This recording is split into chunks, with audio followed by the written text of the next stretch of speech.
जैन साथियों, हमारे पड़ोसी मुल्क पाकिस्तान की पब्लिक का कहना यह है कि पाकिस्तान केवल बातों का शेर है। पाकिस्तान केवल सपने में ही इंडिया की बराबरी कर सकता है। इंडिया टेक्नोलॉजी और आईटी सेक्टर में इतना आगे निकल गया है कि पाकिस्तान को वहां पहुंचने के लिए 100 साल से ज्यादा लगेंगे। आज की इनकी बातें आप सुनोगे तो हंसते हंसते लोटपोट हो जाओगे। वीडियो आखिर तक जरूर देखिएगा, पूरा मजा आने वाला है। और यदि चैनल में पहली बार आए तो चैनल को सब्सक्राइब करना ना भूले। तो चलिए शुरू करते हैं आज के वीडियो। तो चलिए शुरू करते हैं। सबसे बड़ी बदकिस्मती इस मुल्क में ये है कि इस मुल्क में करप्शन है। हमारे जो हैं भीख मांगने पे लगे हुए हैं। मुल्क के अंदर दहशतगर्दी खुद बनाई हुई है, कोई बाहर का मुल्क नहीं है दहशतगर्दी में। आप मचलों में मज़ारों में इंडिया इन्वॉल्व नहीं, कोई चक्कर नहीं है, कोई चक्कर नहीं है। अब ये मचलों में मज़ारों में दाता जवेरी जैसे में धमाके हुए किसने कराए? अभी क्यों नहीं हो रहे? आपके मुल्क में दीन है, सलाम है, हर चीज है। आप सलाम को तरजीह कोई नहीं दे रहा। यहाँ पे हम लोग करप्शन में फीस रहे हैं। हमारे आने वाला बच्चा भी 5 लाख का कर्जोई है, जिसने बहन जो भट्टो खानदान को खत्म किया, कईम सईद को मारा, दुनिया का करप्ट चोर डाकू, और वो आज हमारे मुल्क का सदर बन के बैठ जाता है यार। ये क्या हो गया?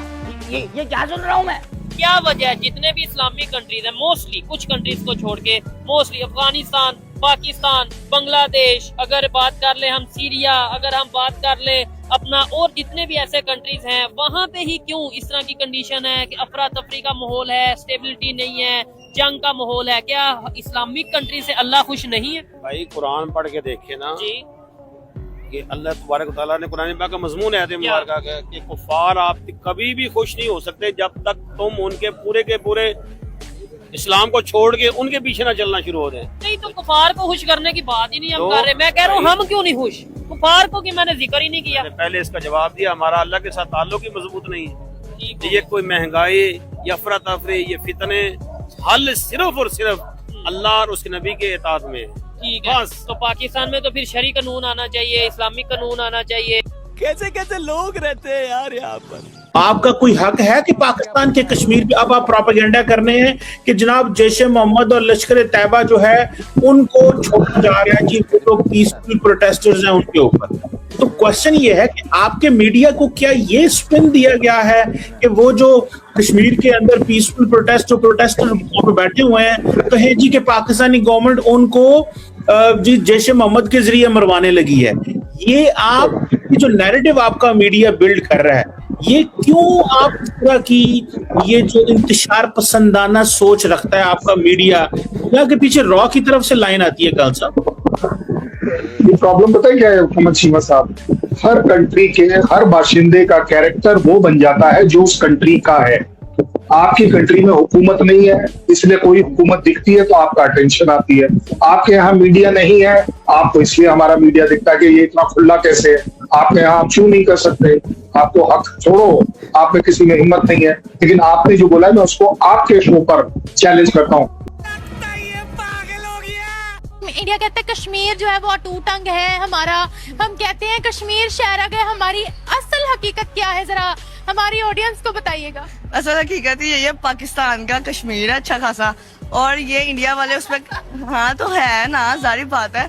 अब कश्मीरी हमारे नारे लगाते हैं, हमारे यहाँ जो कश्मीर के हक में बोलता है, रैली निकालता है, उसकी सुनी नहीं जाती, लेकिन आगे वो निकालता जरूर है। लेकिन आज तक कोई सियासतदान ऐसा नहीं है कि जो आके मुंह पे आंखों में आंखें डाल के नरेंद्र मोदी को कह सके कि ये हमारा खुला दुश्मन है या इन्होंने हमारा कश्मीर लिया हुआ है। तो आप ठीक है, आप मर्जी है, मैं शो बंद कर देता हूँ मैडम। फिर आपने अगर नहीं हमें ठीक है madam, thank you very much. आपने जब हमें बात ही नहीं करने देनी, करिए सर, करिए बात, करिए सर, सवाल नहीं करने देना। मतलब एक ही तरफ इंडिया है, वो कहता है तुर्की नहीं बोल सकता, तुर्की की ऐसी तैसी। आप हमें टीवी पे बैठ के कह रही हैं भाई आप लोग क्यों, तुम्हें पता नहीं है, उस फलाने का नहीं पता, आपकी ऐसी तैसी। मतलब क्या बात है यार। मतलब मैंने तो बोला भी नहीं आपकी ऐसी तैसी, आपको एक्स्ट्रा सुनाई दे रहा है। मैंने ऐसी तैसी वर्ड यूज भी नहीं किया। मतलब तो यही होता है ना। तो सर मैंने हो सकता है मैंने दिल में बोला, लेकिन दिल में इतना ऊंचा मैं नहीं बोला करती दिल में लोगों तक आवाज चली जाए।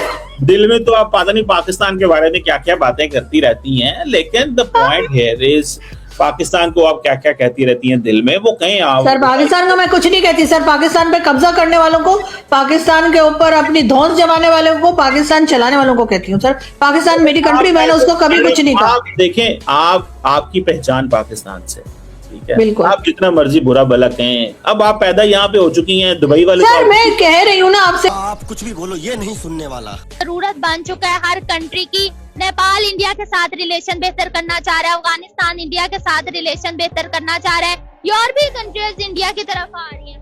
आई थिंक उनकी इकॉनमी जो है वो हमसे बेहतर है, इसलिए शायद इस बेस पर वो ज्यादा कोशिश कर रहे हैं हमसे। आपको भी यही लगता है? जी बिल्कुल ऐसे ही है। पाकिस्तान पॉपुलेशन ज्यादा है, ठीक है, उनके पास जो से है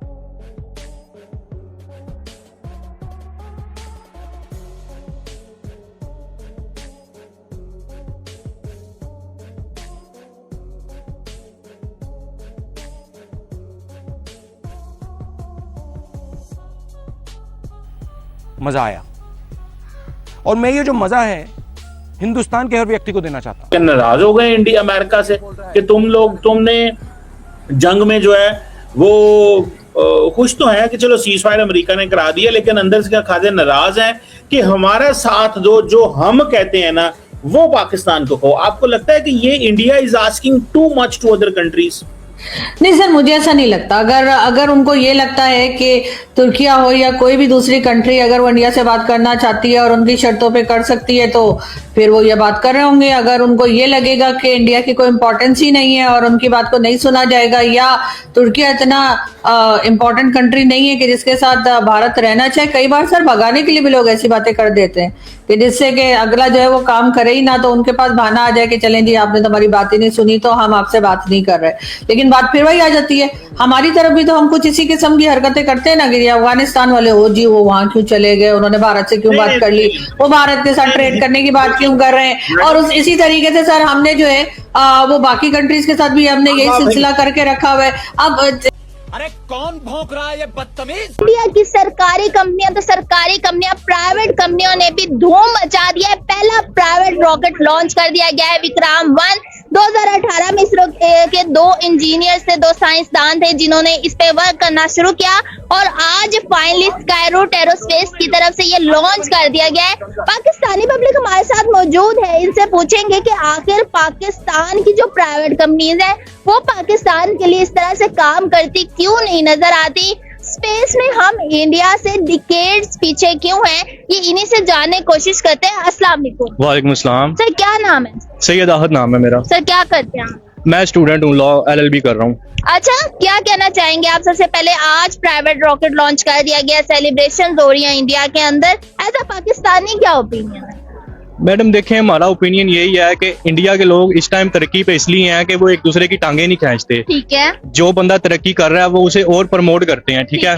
तो मेरा ओपिनियन इस पे यही है कि जब भी पाकिस्तानी लोग मिलके काम नहीं करेंगे तब तक हमारा पाकिस्तानी कौम का कुछ भी नहीं बन सकता। डॉक्टर अब्दुल कदीर खान, मैं बहुत उनकी रिस्पेक्ट करता हूँ। उन्होंने पाकिस्तान के लिए बहुत कुछ किया, एटमी ताकत बनाया पाकिस्तान को, मुल्क को बहुत मजबूत किया। लेकिन जब लास्ट इंटरव्यू उनका देखा तो मुझे बड़ा दुख हुआ। उस इंटरव्यू में वो रो के ये बात कर रहे थे कि मेरी जिंदगी की सबसे बड़ी गलती ये है कि मैंने पाकिस्तानी कौम को एटमी ताकत दी। ठीक है। तो जब तक हम पाकिस्तानी लोग टैलेंट की कदर नहीं करेंगे, हम पाकिस्तानी बाकी मुल्कों से बहुत ज्यादा पीछे ही रहेंगे। अरे बेटे, तुझे थकान नहीं लग रही क्या? भारत कौन है? क्या बोला तूने? बात कर रही है, इतना असलहा, इतनी हथियार, क्या है भारत कौन है? ओ भाई, अम्मा बहन पे आ जाओ। हमारे साथ ही आजाद हुआ था ना, कौन है? हम तो उसको कुछ नहीं कंसीडर करते। बस पूछ उठाएगी तो गाना नहीं गाएगी। हमारा पाकिस्तान है, हम पाकिस्तान को मानते हैं, कंसीडर नहीं करते। वो 5वें नंबर पे पहुंच जाए, वो पहले नंबर पे पहुंच जाए, लेकिन जो हम है ना वो हम है। अच्छा, हम लोग एक मुसलमान कौम है। हाँ, ये कर लो पहले। हमारा एक पाकिस्तान है और हमारा ये ईमान है कि हमारा पाकिस्तान इस बेस पे बना था कि पाकिस्तान का मतलब क्या, ला इलाहा इल्लल्लाह मोहम्मद। वहाँ पे भी है, लेकिन यहाँ पे ज्यादा अल्लाह पाक की रहमत है। ये कौन सा लॉजिक है बे? अल्लाह पाक की खास करम नवाजी है कि हम इतना अनसिक्योर होके भी सिक्योर है, अल्हम्दुलिल्लाह अल्हम्दुलिल्लाह। कुछ भी रामजादे। लग रहा है कि अभी फिलहाल ये दोनों रुकने वाले नहीं है। ये अभी इस किस्म की स्ट्राइक्स ये करते रहेंगे और उसके बाद स्टेटमेंट्स भी आती रहेंगी दूसरे के अगेंस्ट। नहीं, देखिए स्टेटमेंट नहीं, अभी भी बातचीत भी चलती रहेगी। मैं आपको ये भी कह रहा हूँ कि वो बातचीत ऐसा नहीं है कि बिल्कुल रुक जाएगी, वो बातचीत चलेगी। मेरे लिए अभी भी जो है ना सेविंग, एक लास्ट पॉइंट सेविंग जो है कि उस एक्सट्रीम तक अभी भी नहीं गए हैं, वो है इजराइल और ईरान के बीच का एक्सचेंज। बचा रहे तो समझ लीजिए कि लाखों पाए। जिस दिन ये लड़ाई 5 से 6 कंट्री इजराइल इन्वॉल्व हो जाएगा फुली, उसके बाद आपके कंट्रोल में नहीं रहेगी, क्योंकि इजराइल एक बहुत एक्सट्रीम अटैक करे जब भी करे, अगर उससे रिलेटेड कोई बात नहीं। हम आजाद हैं, हम किसी के गुलाम नहीं हैं, हम कभी किसी की गुलामी कभी भी कबूल नहीं करेंगे, खुद को कब तक धोखा देते रहेंगे। बात रखकर मुझे ये बताएं कि क्या आप समझते हैं कि आपकी रियासत, आपका मुल्क आजाद है? आप अपनी खारजा पॉलिसी खुद नहीं बना सकते। ईरान आपका नेबर है, आप उनसे गैस नहीं खरीद सकते। रशिया से आप सस्ता आटा, सस्ता तेल नहीं खरीद सकते। फिर ये बड़े बड़े इतने शॉविनिस्टिक किस्म के दावे किस लिए करते हैं आप लोग कि 9-0 आपने कर दिया? दावे करते रहे जितने मर्जी आपके दिल में आता है, हकीकत आपके भी सामने, हकीकत हमारे भी सामने। कि इंडिया का जो एक space startup Skyroot Aerospace है, उसने आज पहली प्राइवेटली डेवलप्ड ऑर्बिटल रॉकेट जो है वो लॉन्च किया है, और कहा यह जा रहा है कि इंडियंस बेसिकली जो ग्लोबल कमर्शियल लॉन्च मार्केट है उसका एक बड़ा हिस्सा लेना चाहते हैं। इसका नाम रखा उन्होंने विक्रम-1।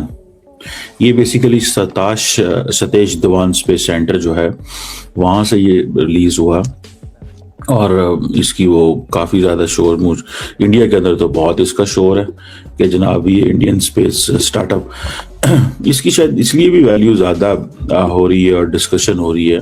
That the reason behind is के जो लोग ये समझते हैं कि शायद क्योंकि अब दुनिया के अंदर प्राइवेटली जो स्पेस है, स्पेस पे रॉकेट भेजने का या काम करने का। इतने बड़े आदमी के बारे में ऐसे बातें करते हो कि हम सबसे यहाँ पब्लिक से पूछ रहे हैं कि अगर आपको इंडिया विजिट करने का मौका मिले तो क्या आप करना चाहेंगे? अच्छा, India is one of the countries जो मेरा विजिट करने का वाकई में बड़ा दिल चाहता है, कुछ चीज़ों की वजह से। Don't call me selfish, but the thing is कि मुझे वहाँ का कल्चर बहुत ज़्यादा पसंद है। जैसे कि I am the fan of saris, to be really honest. मेरा बस चले, मैं हर कलर की, हर शेड की साड़ी पहनी, और वहाँ की जो बनारसी साड़ियाँ, इतने डिफरेंट स्टाइल शायद मैंने पाकिस्तान में कभी नहीं देखे। सिंपल सी देखी है, लेकिन वहाँ का द वे, वहाँ की जो खवातीन है जिस तरह से उस चीज़ को कैरी करते हैं, आई जस्ट लव दैट। मैं इंडिया जाऊँगी तो मैं सबसे पहले वो ट्राई करूँगी, उसके बाद इंडियन फूड स्ट्रीट। मैं कहती हूँ चीज़ कमाल, उनका फूड स्ट्रीट इतना मजे का ना कि मुझे लगता है कि एक तरफ इंडियन फूड स्ट्रीट रख दिया जाए और दूसरी तरफ दुनिया के बड़े से बड़े फैंसी रेस्टोरेंट्स रख दिए जाए, इंडियन फूड स्ट्रीट जीत जाएगी। आप क्या कहते हैं, किसी भी कंट्री से कंपैरिजन कर सकते और किसी भी सिटी से इंडिया की? इंडिया किसी भी सिटी से कंपैरिजन नहीं करता, क्योंकि मैंने सब सारे ब्लॉग्स जो भी मैं देखता हूँ, अब जाहिर सी बात है इंसान को जो है वो सोशल मीडिया से बहुत कुछ पता लगता है, ठीक है। अब वो हमारे से इकॉनमी में, हमारे से इलेक्ट्रॉनिक्स में, हमारे से अपना व्हीकल कंपनीज में, IT में, बहुत सारी चीज़ों में हमसे बहुत आगे जा चुका है, ठीक है। हमें वहाँ तक पहुँचने में 10 साल नहीं, 20 साल नहीं, बल्कि 30-40 साल लग जाएंगे, ठीक है। क्यों? क्योंकि हमें अभी वो चीज़ लाने में काफ़ी टाइम लगेगा। हमारे वहाँ पे वो कंपनीज नहीं है हमारे पास, हमें वो रिसोर्सेज नहीं है। अब आप एग्जांपल ले लें कि जो ऑल्टो गाड़ी है हमारे पास, ठीक है, वो हमारे पास चल रही है एक जनरेशन पीछे चल रही है, ठीक है, और उसकी जो वर्थ है जो वहाँ पर है, जो उससे एक जनरेशन आगे है, वो वहाँ पर है 4.5 लाख रुपए की। इंडिया में हमारे पास है तकरीबन 32 लाख रुपए की, तकरीबन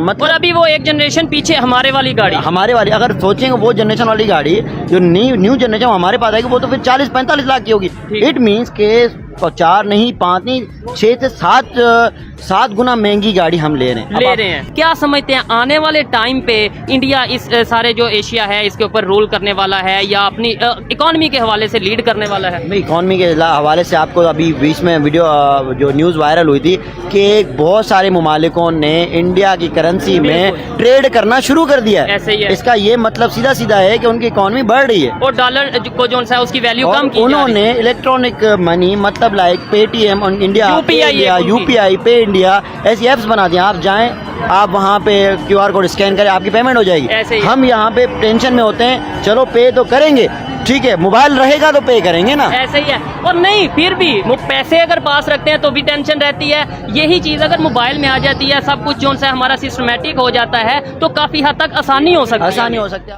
असंभव, असंभव, असंभव। ट्रंप ने जी F-35 फाइटर जेट देने का ऐलान कर दिया इंडिया को। आज इंडिया के पास दो बड़ी ऑफर्स है। अगर मैं कहूँ कि इंडिया का मास्टर स्ट्रोक है कि एक तरफ अमेरिका उनको ऑफर कर रहा है F-35 और दूसरी तरफ रशिया उनको ऑफर कर रहा है Su-57। पर इंडिया इन फाइटर जेट को किस तरह से यूज करेगा, क्या चाइना को काउंटर करेगा, या पाकिस्तान को भी इससे थोड़ा कहते हैं ना डर का माहौल बनने वाला। जंगबंदी तो खत्म हो गई है, तो ये जो चीजें हैं अब ये पैसा खराब करने वाली चीजें हैं और मार चुके हैं हमें। F-35 अमेरिका ने इंडिया को दिया, आपको लगता खुशी नहीं हो रही ना? नहीं, उससे मैं वही बात कर रहा हूँ कि हमने कहाँ इस्तेमाल करना है उसे, आप ये बता दें। सू नहीं उठा रहे, उन्होंने उड़ाए हैं सू जब से लिए हुए हैं, हैंगर्स में खड़े हैं उनके। अच्छा, प्रैक्टिस तो कर ही रहे होंगे। कहाँ कर रहे हैं? प्रैक्टिस करके उन्होंने क्या करना है, मेरी बात आने दें, कोई अभिनंदन जैसा ही उड़ा के लाएगा ना, चाय पिला के वापस भेज देंगे उसको। नहीं, वो तो चाहे पहले भी सर नहीं बोले अभी तक, वो उनको बड़ी तकलीफ है। उनको लेने दे, F-35 लेने दे उन्हें, हमारा ही काम आएंगे। रो नहीं रहा हूँ मैं, खुशी में मेरे आंसू निकल रहे हैं। दोस्तों उम्मीद करते हैं हमारी आज की वीडियो भी आपको हर बार की तरह जरूर पसंद आई होगी। और दोस्तों हर बार की तरह हमारी आज की वीडियो में आपको सबसे फनी या सबसे इंटरेस्टिंग क्लिप्स कौन से लगे, कृपया कमेंट करके उसके बारे में जरूर बताइएगा। और यदि आप चाहते हैं कि हम आपके लिए किसी नए टॉपिक के वीडियो लेकर आए, तो जल्दी से आप हमें उस टॉपिक का नाम भी कमेंट करके बता सकते हैं। भाइयों, आज की वीडियो देखने के लिए धन्यवाद। कल फिर मिलते हैं एक नई वीडियो के साथ। जय हिंद, जय भारत, वंदे मातरम।